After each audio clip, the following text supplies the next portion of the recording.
आज की कहानी का नाम है सबक। मुझे तो अभी अभी जीवन का एक सबक मिला था कि चाहे रिश्ता जो भी हो, कभी एक तरफ की बात सुनकर किसी के बारे में कोई राय नहीं बना लेनी चाहिए। पता नहीं सच क्या हो। सोसाइटी के गार्डन में अपनी सहेलियों तनु और रश्मि के साथ शाम की सैर करती हुई मैंने कोने में स्थित एक बेंच पर गुमसुम बैठी माया आंटी पर उड़ती हुई नज़र डाली। वे किसी सोच में गुम गंभीर व उदास लगी। आंटी अक्सर यही मिलती है, खूब बातें करती है। अंकल की 5 साल पहले मृत्यु हो गई थी। वे अपनी बेटी सोनल के साथ रहती है। सोनल की बेटी 10वीं क्लास में है और बेटा 8वीं में। सोनल के पति अनिल की 10 साल पहले एक सड़क दुर्घटना में मृत्यु हो गई थी। तब से आंटी और सोनल से 3 साल छोटा उनका बेटा अनुज सोनल के साथ ही रहते हैं। गार्डन का हर चक्कर पूरा करने पर मेरा ध्यान आंटी की तरफ जा रहा था। वे आज कुछ ज़्यादा ही गंभीर थी, नहीं तो हमें आवाज़ देकर बुला लिया होता। तन्नू और रश्मि तो सैर करके घर चली गई, पर मेरा मन नहीं माना। हेलो आंटी कहते हुए मैं उनके पास ही बैठ गई। आंटी फीकी सी हंसी हंसते हुए बोली, आओ शुभा, कैसी हो? मैं ठीक हूँ आंटी। आज आप अकेली क्यों बैठी है? बाकी आंटी कहाँ है? आपकी सहेलियाँ? वे सब सैर करके घर चली गई। आप नहीं गई? घर जाने का मन नहीं हुआ। ओह, सोनल नहीं है घर पर? नहीं, मूवी गई है बच्चों के साथ। आप नहीं गई? मुझे कौन ले जाता है? इससे ज़्यादा किसी के जीवन में हस्तक्षेप करना मुझे ठीक नहीं लगा। मैं चुप रही, पर आंटी ने खुद ही अपने मन का गुबार निकालना शुरू कर दिया। जैसे जैसे आंटी अपने मन की पीड़ा बांट रही थी, मेरा दिल उनके प्रति असीम सहानुभूति से भरता जा रहा था।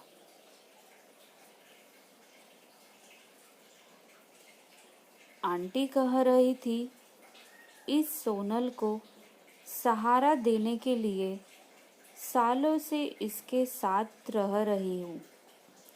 आज जब इसके बच्चे बड़े हो गए, इसे मेरी ज़रूरत ही नहीं रही। कभी भी दोनों बच्चों को लेकर बाहर चली जाती है, कभी मूवी, कभी डिनर। मैं अनुज को नौकरी मिलते ही उसके साथ चली जाऊंगी। बेसहारा सी पड़ी हूँ, कोई और ठिकाना नहीं है ना? नहीं तो इसके इतने नखरे क्यों उठाती? अभी तक उसके बच्चे छोटे थे, उसे हमारी ज़रूरत थी। उसका पति इतना पैसा छोड़कर गया है, तब भी उसे मुझ पर और अनुज पर खर्च करने में तकलीफ होती है। मैं हैरान दुखी सी आंटी की बातें सुन रही थी।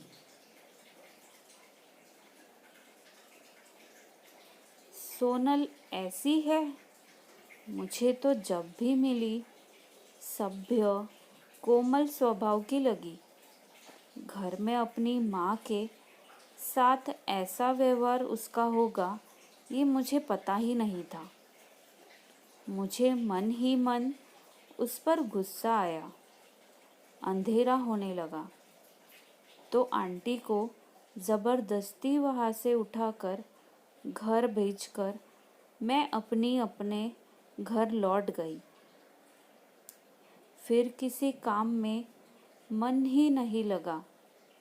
यही सोच रही थी कि वृद्धावस्था तो बहुत परेशानी की बात है। अपनी बेटी पर आश्रित रहकर दिन रात अपमान सहन करना आसान तो नहीं है। पर कोई बेटी अपनी माँ के साथ दुर्व्यवहार कैसे कर पाती है? रह रहकर आंटी का उदास चेहरा मेरी आंखों के आगे आ रहा था। मुझे क्या करना चाहिए? सोनल से बात कर उसे समझाना ठीक रहेगा क्या? पर आजकल किसी के जीवन में हस्तक्षेप करना समझदारी तो नहीं है। 2-4 दिन और निकल गए। आंटी उसके बाद भी मुझे गार्डन में दिखी, पर बैठकर बातें करने का मौका नहीं मिला। एक दिन आंटी नहीं थी गार्डन में। अचानक सोनल दिखी। मैं हैरान हुई। वह भी मुस्कुराई। मैंने कहा, तुम आज काफ़ी दिन बाद दिखी। आज आंटी नहीं आई?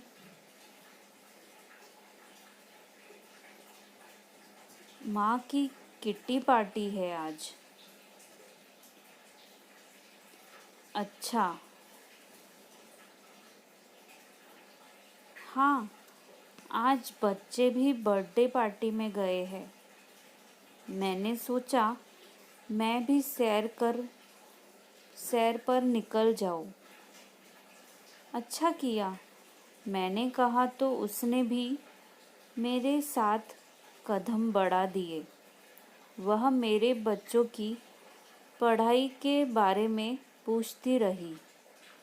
उसका सभ्य स्वभाव मुझे हमेशा अच्छा तो लगा था, पर आंटी की बातों के बाद मैं काफ़ी दुविधा में थी और उससे आंटी के बारे में बात करना चाहती थी। सैर के बाद मैंने कहा, सोनल, 5 मिनट बेंच पर बैठे?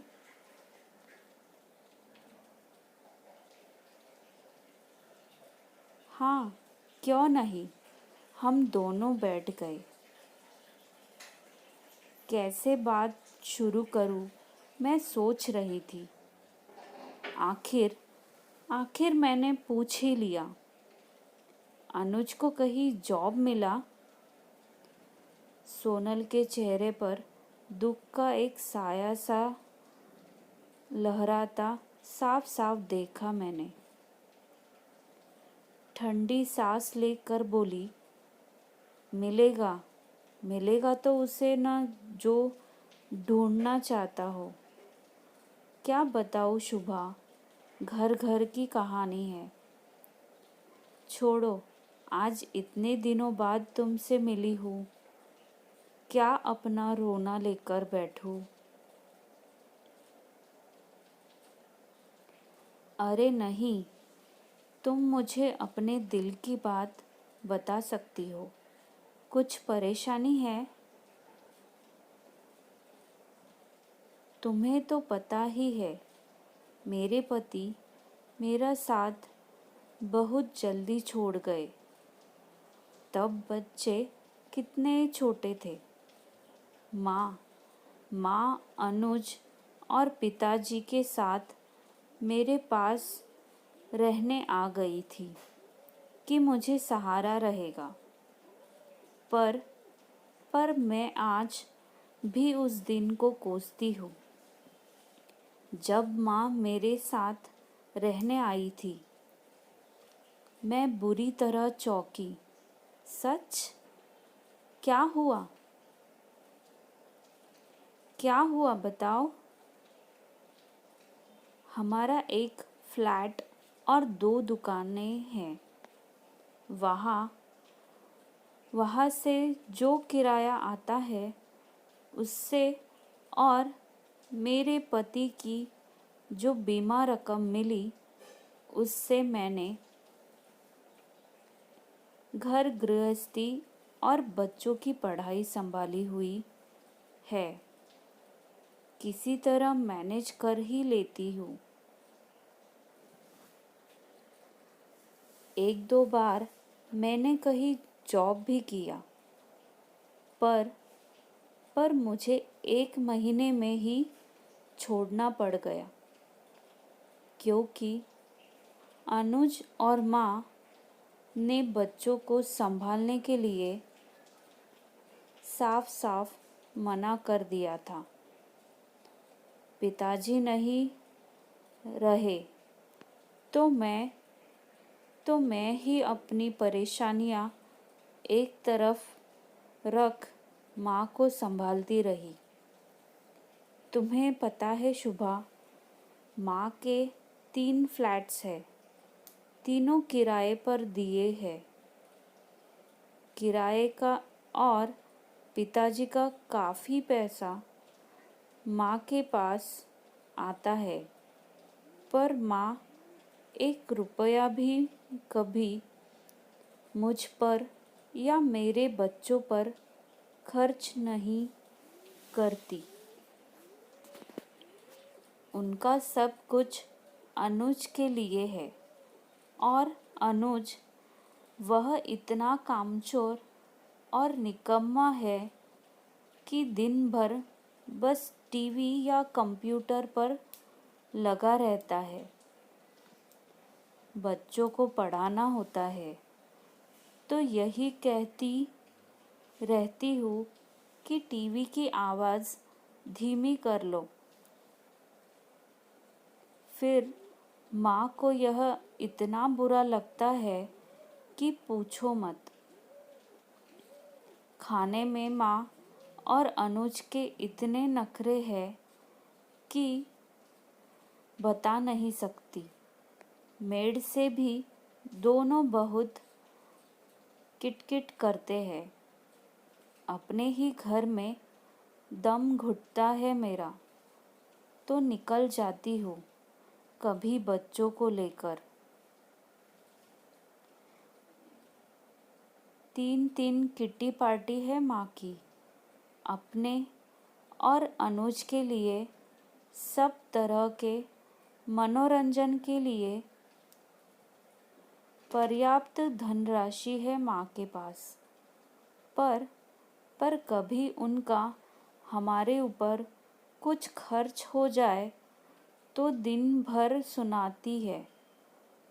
काश सहारा देने के नाम पर माँ हमारे पास न आती, मैं ज़्यादा चैन से जी लेती।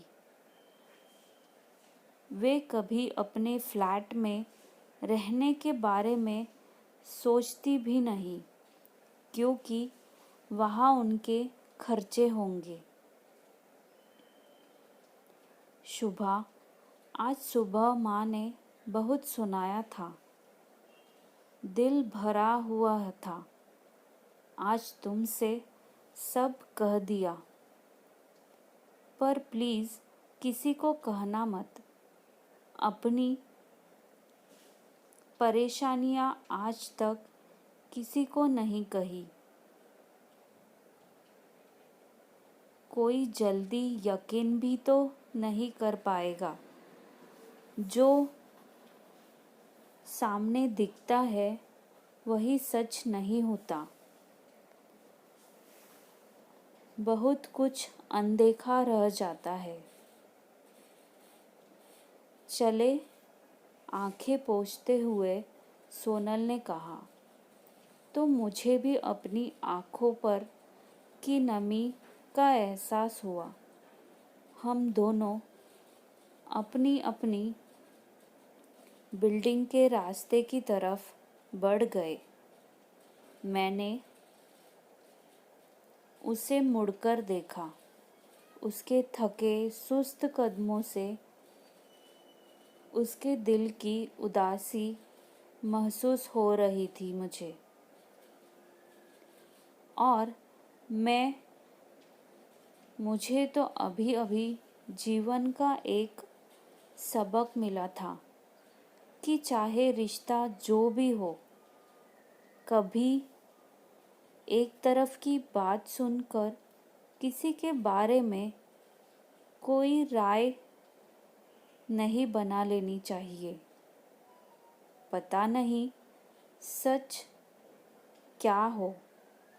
दूसरा अपने अंदर पता नहीं कितने दुख समेट कर जी रहा हो।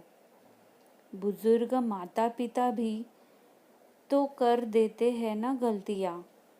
सिर्फ बड़े होने से ही तो उनकी हर बात सही सच नहीं हो जाती ना। आज की इस कहानी से आपने एक अलग पहलू देखा होगा ज़िंदगी का, और एक अलग सा रिश्ता जो आप हमेशा अनदेखा कर देते हैं और हमेशा बड़े ही सही होते हैं, हमें ऐसा ही लगता है। पर हमें दोनों साइड से सुन के हमेशा राय लेनी चाहिए और एक विचार बना लेना चाहिए। आशा करती हूँ कि आज की कहानी आपको ज़रूर अच्छी लगी होगी। अगर अच्छी लगी है तो मुझे कमेंट में लिख कर भेजिएगा और चैनल को सब्सक्राइब कीजिएगा। धन्यवाद।